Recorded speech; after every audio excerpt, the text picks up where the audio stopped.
attempting to get from 10.2 handicap to scratch in 1 year of golfing full time. In today's episode, I have my first ever on-course golf lesson. Tour pros do this and cannot get round under par. Yeah. That's how hard it is. Yeah. Show you my thumbs, unbox my brand new irons. These are so pretty. Hit an all-time high swing speed, and show you just one of my thumbs. But first,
okay, workout done, dog walked, breakfast eaten, shower had, etc. Lots of people have asked for more behind the scenes stuff.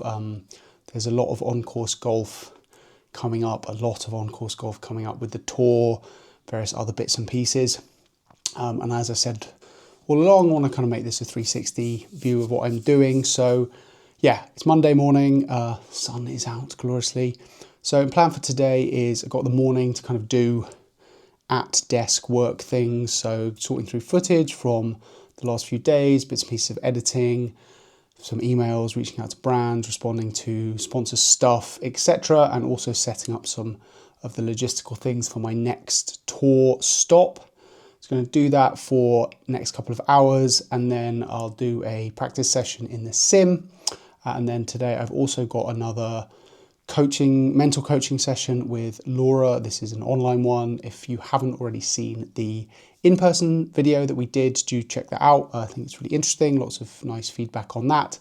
And then throughout the week, I've got a ton of stuff. I've got a couple of rounds of golf and a couple of other exciting, interesting golf adjacent things, including another lesson with Anders. Right, I'm running slightly later than expected. Things always take longer than you think. So in the sim now, I'm going to do a warm-up and then a stack session. So I'm going to do the stack warm-up and then some speed training. My app is unhappy with me and I am losing grit because I'm 1 day late with my stack session. So I'm going to do that and then I will actually hit some balls.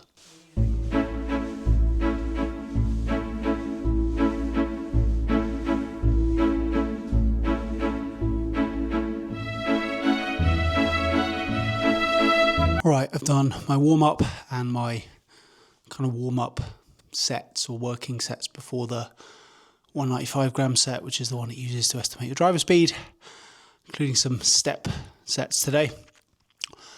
Kind of tired. So I have to do six sets with the 195, and then that'll give me my driver e-speed. My fastest swing with this so far is 102. Which I think is estimated at a driver speed of 109. Whether I can beat that today, I don't know, but we will see. I'll shout the speeds out as I go. I have headphones in. I find it helps me swing faster when I've got music on. So if I'm shouting really loudly like your grandma down the phone, that's why.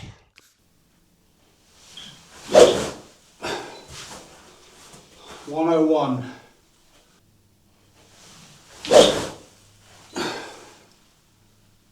100.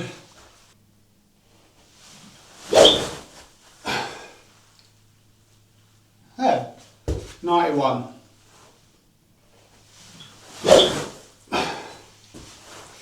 99.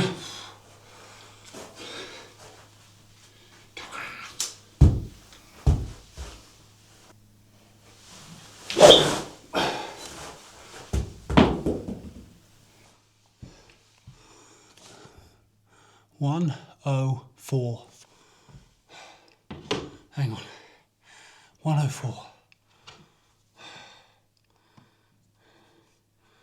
And a new set record of 100. Whew. Cool, so 104 with that is an E speed of 110, apparently. Okay, so it's given me 100, that was my set speed, and 100 is a driver E speed of 110. Annoyingly, I can't see what 104 would equate to. Anyway, that's my quickest so far. Quite tired now. Take a little break and then do some actual ball striking and golfing in here. Okay, so what I like to do at the start of each week is do the Adam Young standardized tests. So I hit 10 shots with my 7-iron, and for each one get a score for direction, ground contact essentially, and face contact. So spray the club face with, I use dry shampoo, see where on the face you hit it. Obviously use the launch monitor to see where it's gone, and then for ground contact, I use vertical strike location as a proxy for that. So I'm going to do that now, 10 7-irons, and I get a score for each one, and then essentially that can inform you what you need to work on in a given week, which of those big 3 areas is weakest. I kind of know based on what I was doing on course for the last few days, ground contact is the issue at the moment. Too much fat, Gregory. So I'll probably work on that when I do the tests anyway. So yeah, I use this, spray the face, not that face.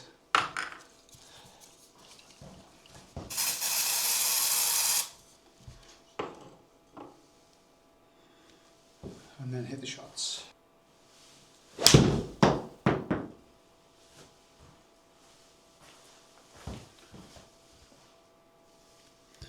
So, yeah. See ground contact in that one pretty good, like a groove maybe, too low on the face, tiny bit on the toe side, and then the ball finished very slightly right. So score myself on each one of those, and then I get a mark at the end.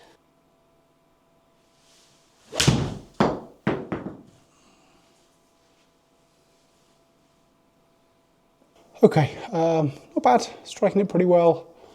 I got 6 for face contact, 6 for ground contact, 13 for direction. Lower numbers are better. Yeah, I was hitting it slightly, well, as many flats as thins, but only marginally on either of them. Relatively good on face strike, tiny bit towards the heel, as is my tendency. And then just I hit a couple of big pulls, which skewed the direction numbers. But hitting it pretty well.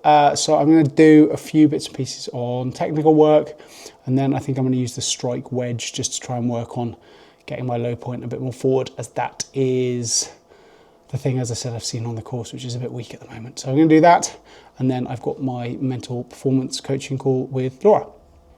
One other thing I'm doing today is a HackMotion session. Shout out to HackMotion once again for supporting the channel. And I am doing it today with their new Sensor 4. This is the upgraded hardware. It is smaller, it is lighter. It goes under your glove rather than clipping on your glove. Gives you more feedback in terms of like the haptics and the buzzing, and has more processing power. So essentially more detailed feedback for your sessions. Today, what I'm going to do is do a session with some iron shots and see how the feedback I'm getting from the app now compares to when I first started with HackMotion a few months back. The feedback then was very much that I was struggling with too much extension in my wrist at the top of my backswing, and also a little bit with casting as well. So I'm going to hit a few shots now, go through the guided practice and see how it compares to what I was doing before and what the app says my swing is like now. Yeah, the hardware is noticeably lighter, and as I said, it now sits so flush on your hand that you can actually get your glove over the top of it, which kind of really helps because you don't really notice it's there once you're swinging.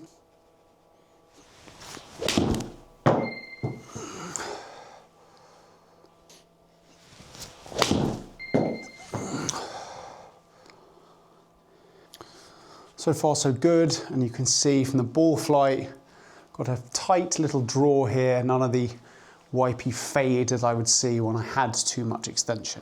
Okay, so that is very reassuring. It is something I have been working on quite a lot, and it's lovely to see that of the last 5 shots I hit just then, 0 degrees in terms of excessive extension in my backswing. Their target range is 9 to 26, and I'm at 14, so I'm kind of bang in the middle of that, which is great. We do still have a little bit of an issue with casting, but again, that has moved in the right direction since I first started tracking my swings with HackMotion. So once again, big thank you to HackMotion. If you do want to check out the new Sensor 4, then do use the link in the description below. You will get a meaningful discount on your purchase and you will be supporting me and the channel. And genuinely do think this piece of hardware is a big upgrade on what there was before. Nice to be able to have it under the glove, definitely feels lighter. So if you are interested in checking it out, then now would be the perfect time.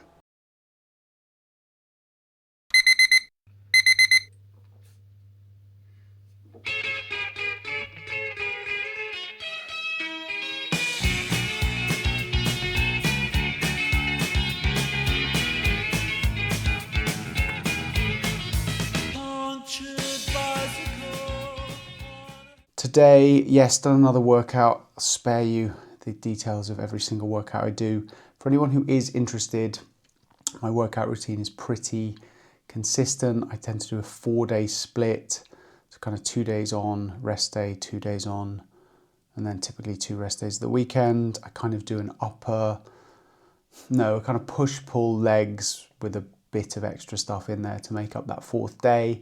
And since my TPI assessment, I've added in a few more kind of explosive movements because the assessment basically said that I was quite strong in terms of static strength, but not in terms of explosive strength. So I've added in some things like box jumps and like weighted squat jumps and things like that, just to try and get a bit more explosive power. So as you'll have seen, typical morning, get up, be groggy, get an energy drink down me, get a protein bar down me, into the garage / sim / gym, work out for about 45-50 minutes, mobility for about 20 minutes, walk the dog, on we go. So we're at that point now, the on we go section of the day.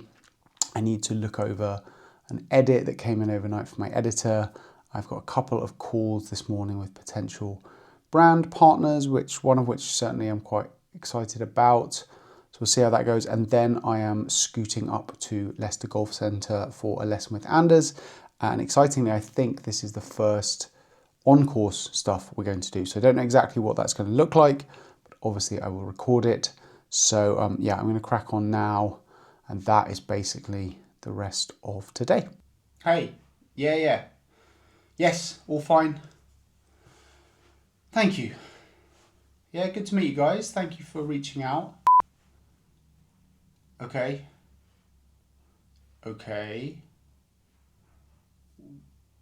What do you mean side effects? I mean, that sounds quite bad. I'm not sure I'd feel comfortable promoting something that might do that to my viewers. How much? That's 5 zeros. Yeah, I mean, side effects. What's the likelihood? I'm sure everything's fixable. Presumably there wasn't any serious you did say 5 zeros on that number though, right? Yeah, I'm sure we can work something out, to be honest. I think it sounds like the kind of product that people really need to know about. So yeah, I'll just send over the contract, we'll get it sorted, and we'll make sure the money's in the account before the first video goes out. And just to ask, do you guys have legal representation I could lean on if there is any kind of issue? Right, back here once more, Leicester Golf Centre for my next lesson with Anders. It's been a minute, I think it's been a month or so. But even more interestingly, it is going to be our first lesson going out on the course. So I'm not exactly sure what that's going to look like in terms of what we'll do, and also the filming logistics. Obviously, it's a lot easier in the studio, just put the camera down, film, job done. So we'll see what we get, but also keen to see what we get in terms of feedback and coaching and stuff like that out on course, because as we all know, very different hitting the same shot again or similar shots again in a studio or on a range versus actually playing out on the course. And there's certainly some stuff that I think I could do with ahead of lots and lots of rounds and competitions and stuff coming up. So the correct club on this is probably to get it to the top of the hill. There's a fairway bunker in the middle of the fairway over the brow of the hill, so we want to be short of that. So it's not driver. Okay. It's probably a hybrid. Joel, that's fantastic. This is great. This is exactly what we were trying to avoid. Okay. We wanted to be there or down there, but this is good. So we've come too far. We're on an incredibly steep like an incredibly downhill line. Yeah, like 45 degrees. And it's actually sat down as well. So this is great. Okay, so I don't really know how to play this shot. Okay, so on the slopes, first of all, you say to yourself, you want the ball position nearer the higher foot. Okay. Okay. That's always the case. Okay. When it's as steep as this, Joel, it's going to have to be a lot. Okay, so like really back. And you're looking now for your sternum to be here in relation to the ball when you contact it. Okay. Otherwise, you're going to hit the ground here. Yes. These are brilliant to practice anyway. Okay. Because you have to move your weight perfect. Yeah. You have to get your hands in front. And if you don't, you're going to fat this big time. Yes. So I'm a big fan of you practicing on this as a norm anyway. Okay. Because if you don't get here, and you do what's natural, which is that, the ground will be in the way of there somewhere. People find these hard. Yes. Because they are hard. But they're a brilliant practice. So you're going to put your ball forward. Now, the sternum's going to be in front. You've got to resist the temptation to do that. And you have to be here. Now, you're going to walk after this. Okay. On this sort of a slope. Okay.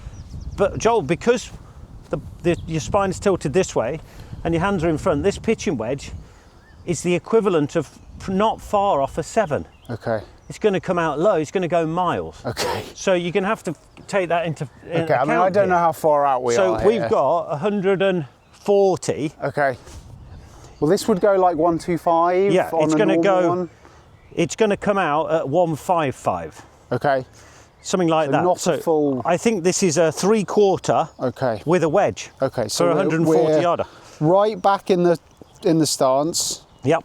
Sternum's sort of here. Sternum's got to get in front. Okay. Your weight is going to be. It's going to at least 80% forward, isn't it? Yeah. I mean, I could. Yeah. You know. Now, what you should do now is have a practice swing. Yeah. Be fussy with where you're contacting the ground. Here. You might need 3, 4, 5 practice swings to get used to where you're connecting with the ground. Okay. Don't lean back. Yeah, see, I've stood up out of that one. Okay. You were mentioning about being. Yeah, the instinct is to do that. To get back here. It's the opposite of what you've got to do. Okay. Except it will come out lower. Okay.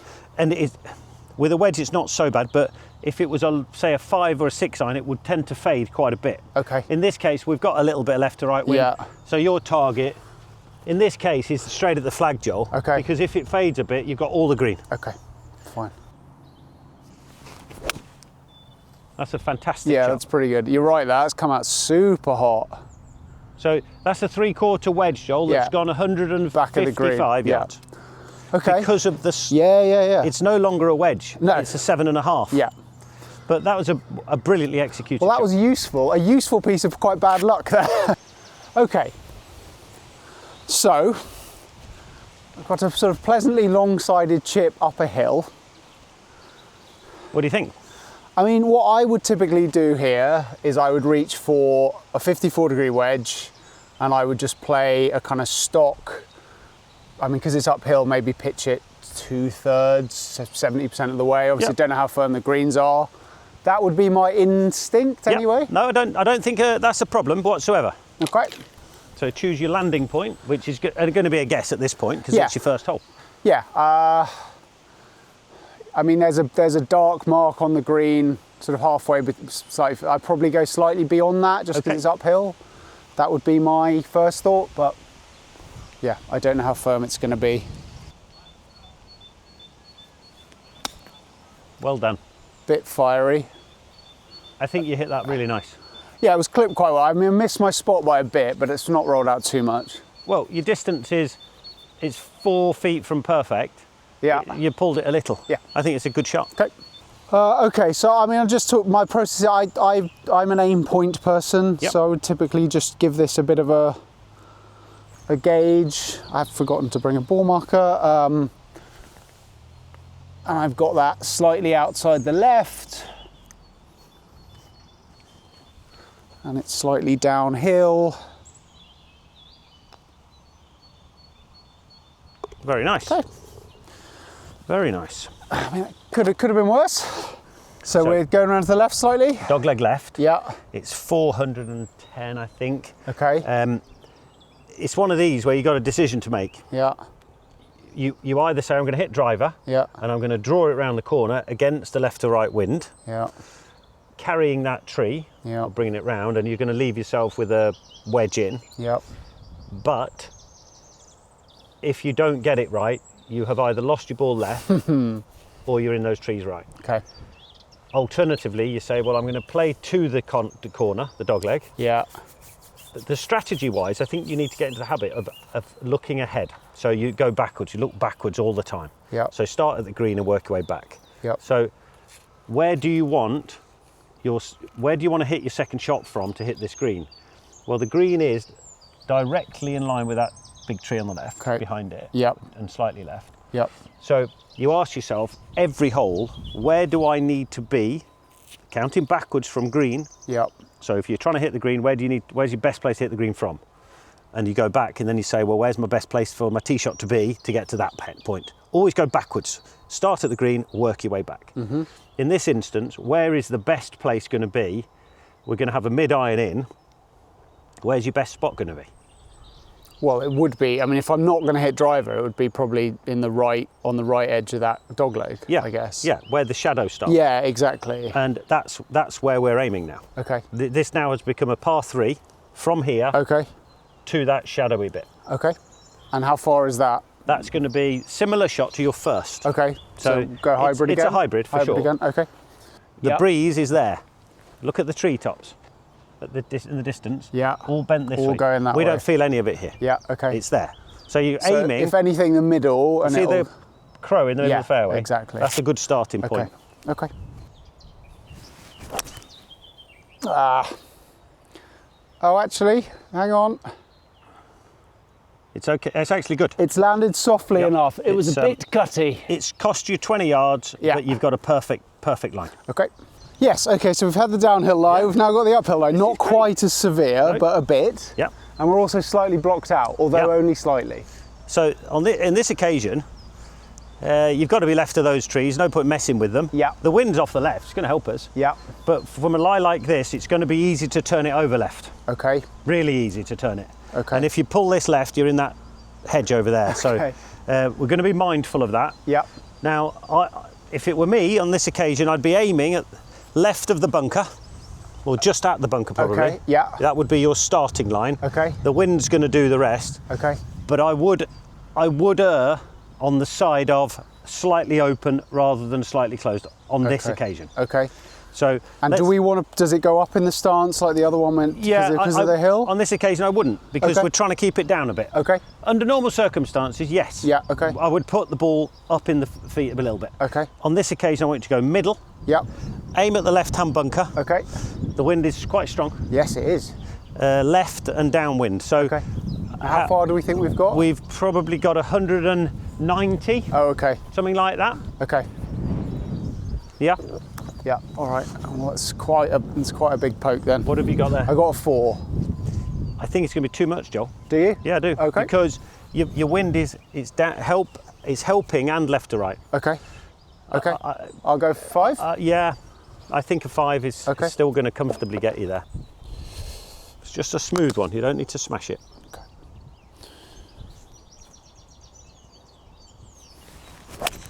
That is a great shot. Joel, that is an absolutely superb shot. Cheers. I think it'll be short, but it's not bad. Okay, so we're in a pretty good spot.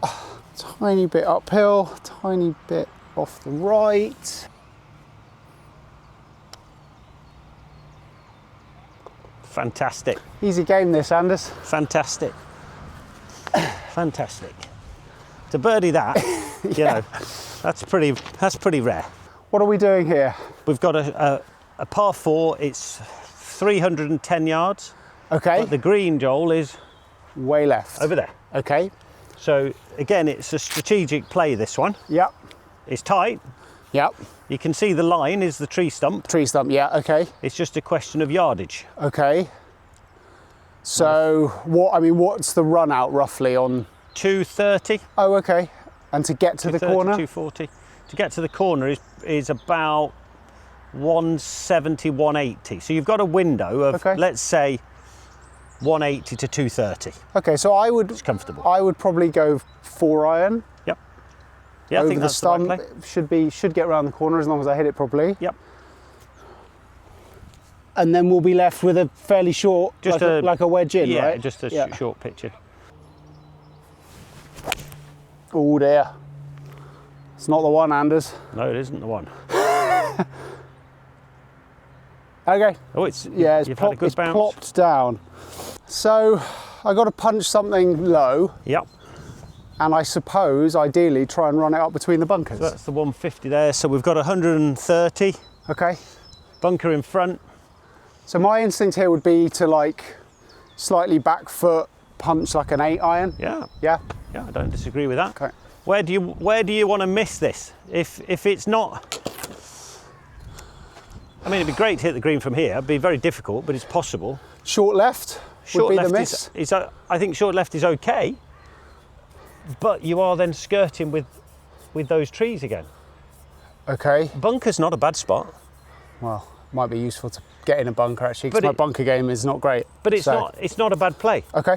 And in fact, anything right of the bunker, it leaves you a completely flat chip up with no obstacles at all. Okay. For me, okay, I'd want to avoid the left. Okay, fine. I guess I was just trying to take the bunker out of play, but yeah, that makes sense. I mean, that's all Don't grass. look at it as a negative. The worst place you can end up here is skirting with those trees. Yeah, okay. That's possibly a lost ball or a double. Yeah, okay. Best place, if you can hit that tiny window between the green and get on the green, amazing. Unlikely. But it could happen. Yeah. But the bunker's not a bad spot. Okay. Okay. And anything right of the bunker is a lovely spot. Okay. So, me? Yeah. Aim at the bunker. I'd be aiming at the bunker. Okay. Yeah, I think that makes sense. I know it sounds perhaps contrary. People think, oh, why would you aim at the bunker? The bunker's not a bad spot. Yeah. Okay. Yep. Yeah, I mean, I'm out of position. The last thing we want to do is make it worse. So I'm sort of going back in the back of the stance. Correct. Weight very forward. And because you've put it back in the stance and you weight forward and your hands forward, you've turned an 8-iron into what? 6, 5, yeah. So if you hit this full, no, you're miles back. Yeah, and I'll be up in the tree if I do that. Yeah. So it's a sort of half swing. Yeah. Yeah, okay. All right, well, let's go for the bunker and see where we end up. Oh, I've thinned that terribly. Oh, wow, okay. Okay. Are you always this lucky? No. Okay, so we have got very lucky here.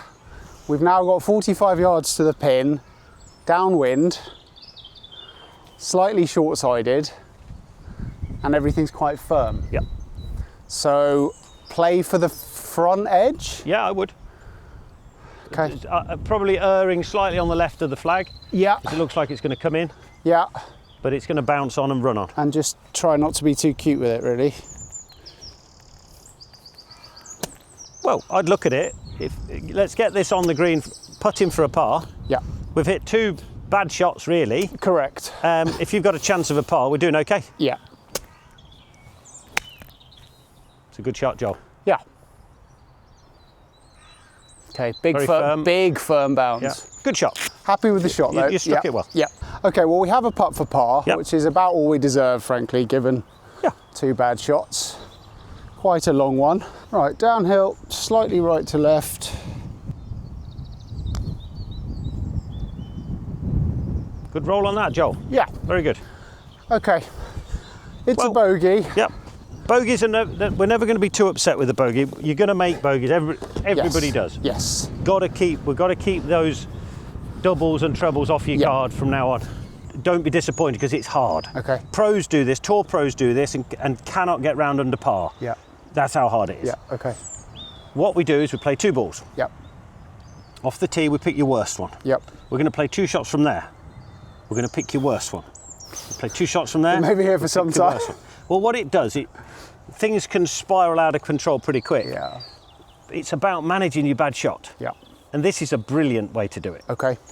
And the better you get at this, the better your golfer you will be. Yeah. Simple as that. Okay. If you can manage your bad play and keeping it in play, or making it get to the fringe of the green as opposed to in the woods, or Yeah. it's a great way to, it's a different mindset. Yeah. It's not about your good one. No. You've got to do it again. Yeah, And the okay. same when you get to the green. If you've hit a brilliant pitch, got to do it again. Yeah, Once okay. if you hold a nice 6-footer, doesn't count for anything Yeah. until you do it again. Okay. It's a great way to be consistent and managing your bad play. Yeah, okay. So 430 yards, dog leg up the hill, Straight into wind. straight into wind. Okay. Wind right to left. It's got to be driver, right? Yeah, definite. Yeah, okay. No. Oh, wow. All right! Okay, well, we're probably going to be taking that one, Anna's, Okay, if we ever see it again. well done. Ah, It's a much better swing, much Joel. better swing, yeah. And that's absolutely fine, as you'll see when you get up there. Okay, yeah. Right. It's a long hole, this. You know, this is a... Oh, it is now. Okay, we're in a spot of bother then. We are. So Is this a par 5? It's a par 4. Oh, it's a wow, okay. We have got 150 there. We've got 230 yards left. Okay, well, I'm not going to get there, I don't think. No, it's 230 uphill with a tree in your way. Yeah, so my thinking is I punch something under the left side of this tree, just back into the fairway as far as I realistically can get it. We want to be inside 100, don't Yeah, we? exactly. So your two choices, you either punch something under it or you take a 9-iron and go over it. Either, whichever you're comfortable with. To be honest, probably the less risky shot is the 9-iron and going over it, because I can just hit a normal swing with it. So do a proper swing now, pick your target, play it as a So, par 3. Target's going to be, I know which one I'm talking about. There's a lit up sort of tree in between a few other ones. And we're playing 2 from here, remember? 2 from here, yeah. Okay. Right, committed swing on that tree.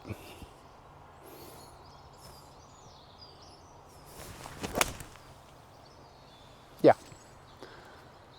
That's pretty much what I was trying to do. Yep. No. See, this is the issue I have. When I try too hard Yep. with a target, we're on the course, it's breaking down. Okay. Oh, hello. Okay, well actually we've got away with that, believe it or not. Yeah, we have. That pin looks like it's slightly on the right of the middle. Yep. So I'm just going to go slightly to the left of it. Like right of the bunker, but left of the pin. Be a good pitching wedge, Joel. You think? Yeah, I do. I'm not saying don't Well, hit it. let's hit a pitching wedge, and if it's short, I hit a 9-iron. I just think it's a good one with the breeze. Okay. You don't feel it here so much, but it's there. So pink tree, more or less. Yeah, more or less. Right, let's have a good swing on this now.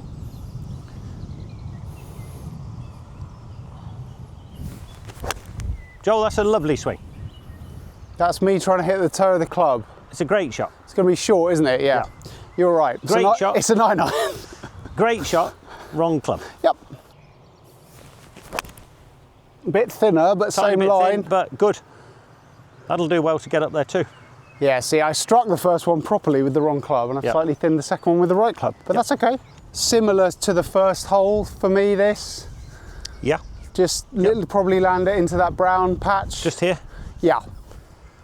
Yeah, let it trundle up and feed to the right, I think.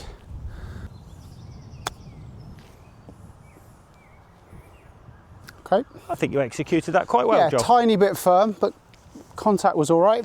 It didn't actually bounce in at all, did it? No, bounce straight. So you can go straight this now. Go straight this one, okay.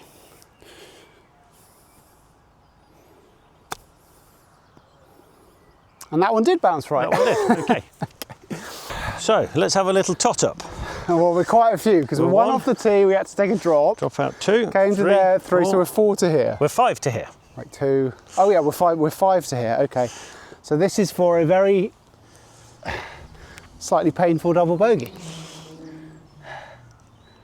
Okay, it's pretty straight, but it's going to be a little bit slippery down the hill. I'd agree.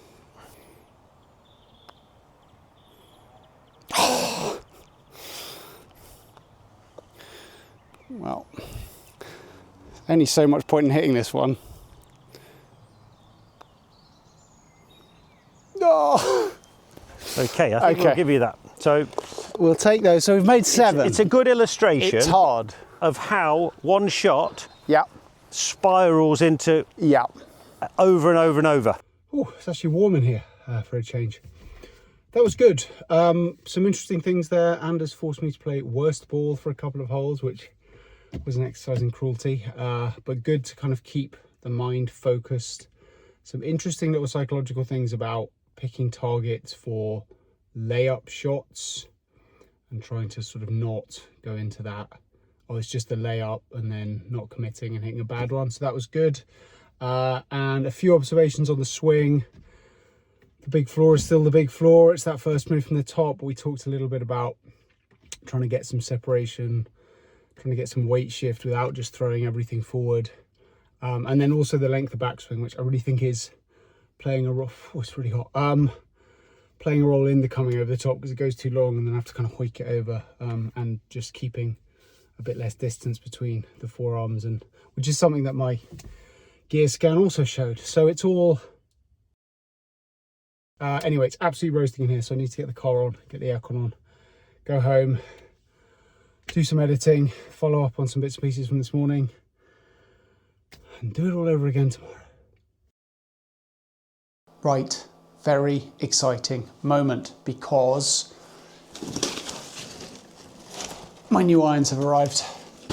If you haven't seen the fitting video from a while ago now, do check it out. But I recently went to Precision Golf to go and get an iron fitting done, same place I got my driver fitting done, and the irons are here. There was a slight delay on them in terms of getting them shipped from Precision Golf, and then there's also been a slight delay in me recording this because when they arrived I was away, but now finally they are here, I am here, and so I'm going to unbox and stare lovingly at my new irons. Now I'm doing this live. The only thing I've done so far is cut the tape on the box, so if they're all smashed to pieces in transit, then you will see a 40-year-old man cry. But let's hope that isn't the case, and let's have a look at what we've got. Ooh. In one piece, good sign. And here we have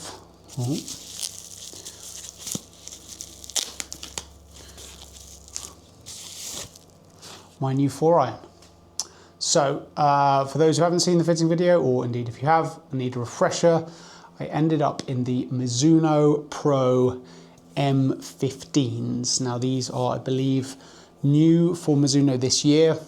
They look like blades. They are not blades, obviously. I am not that mad.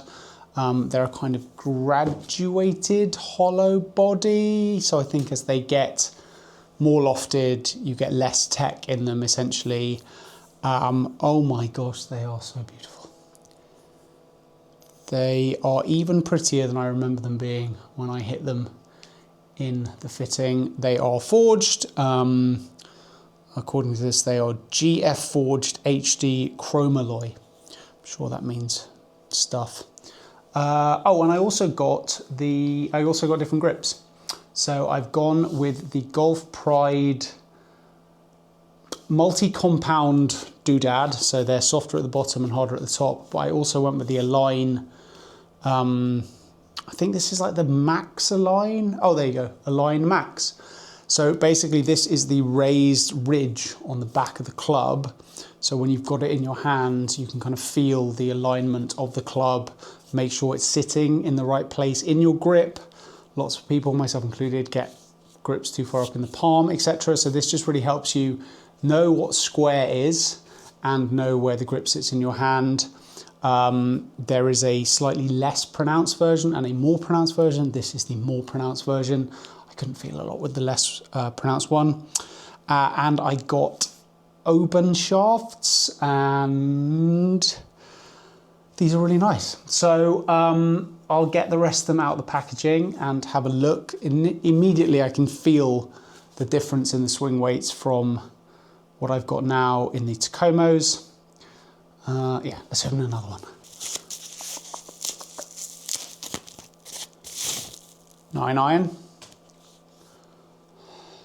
So I got the full set 4-3 pitching wedge. Gosh, these are pretty. These are so pretty. I'm going to unbox the rest of them and then I will give them a hit. Okay, so I've just hit a dozen or so pitching wedges with my existing clubs, the Tacoma 101s, just really to give myself a reminder of how they feel. Now I'm going to move over to the new set, see how they feel, and then I will do a little bit of yardage comparison. I won't do a full gapping session now because I need to do that kind of over a bit of time, but just to see how they feel and hit my new ones for the first time. So this is the pitching wedge. You can see immediately they are thinner, they are shorter in terms of blade length. Again, these are not blades, they're not even cavity backs, so they're not unforgiving irons. I haven't gone completely mad, but they're certainly not as game improvement-y as the Tacoma 101s. And they felt incredible when I hit them in the fitting. So let's see if the same holds true now. Might take a bit of getting used to with this align grip situation. That feels pretty good actually. Definitely feel a bit lighter, I would say. And they do look smaller behind the ball because they are. But I'm hoping that will just encourage me to hit the middle of the club face more. Right, first swing with the new Mizuno M15 irons. Oh, there it is. So much higher. So my old pitching wedge went about between 125 and 130. I think this will go about the same, maybe slightly more, but that flight is so much higher.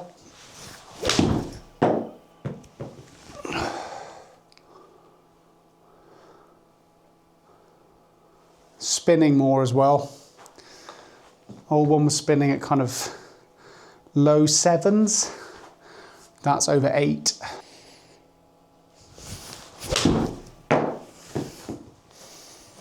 No real loss in distance. Just coming down and stopping quicker. So that's nice. I hit a different one. Okay, I got the 7. 7.9 before went about 155, 160. So again, I'm expecting this to be the same, just higher and softer, both softer in terms of feel and softer in terms of landing.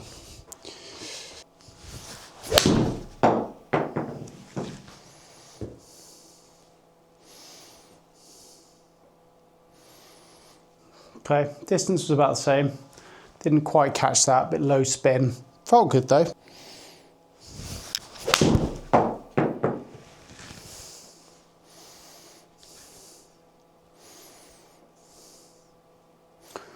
Yeah, so we're getting similar, maybe slightly longer carry numbers, but with more spin, coming down with much more height.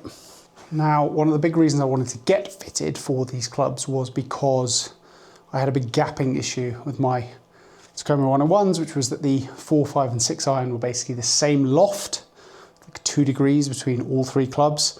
So they all went about the same distance. So there was about 5, 6, maybe 7 yards total between my 6 iron and my 4 iron. So it'd be interesting now to hit the 5 and the 4 and see if we do have some more distance.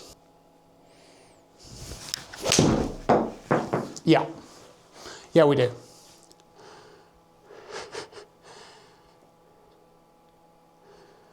Okay.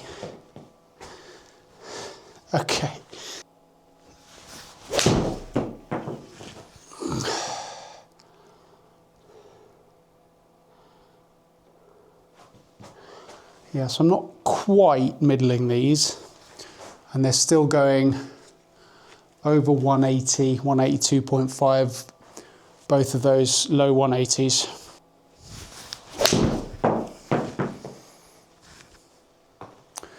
Yeah, so even that cut across it slightly, and it's carried 184.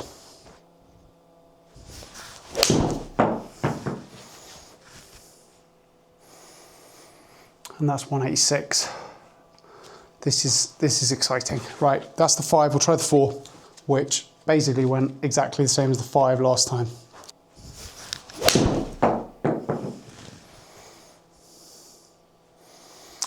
Okay, well that's gone 191 carry and rolled out to just over 200.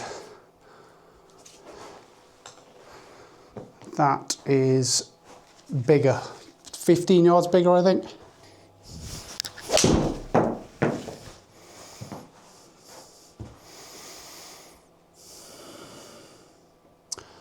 I mean, that is pretty exciting for me. That is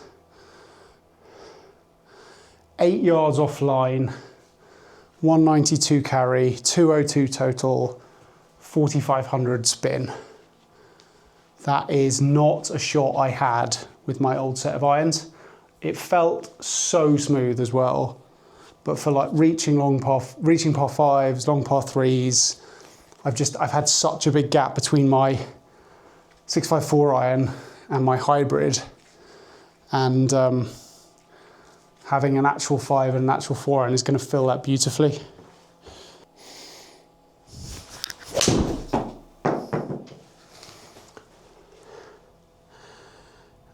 That is the best feeling 4 iron I've ever hit, I think.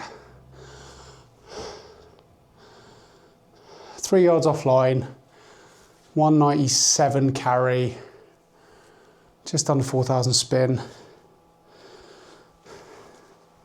Really enjoying the align grip as well. Feels like I can just check my hands more.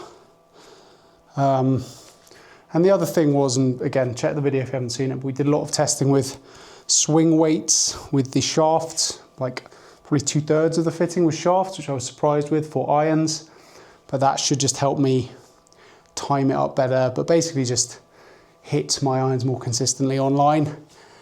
And yeah, this is quite exciting. So hopefully get them out on course very soon. Also noteworthy today is that this is my first round with my new irons. That's not necessarily how I intended or hoped it would happen. It probably would have been better to not be taking them out on a competitive round of golf, particularly as I haven't quite got my yardages dialed in with them yet, but this will be my first round with those clubs.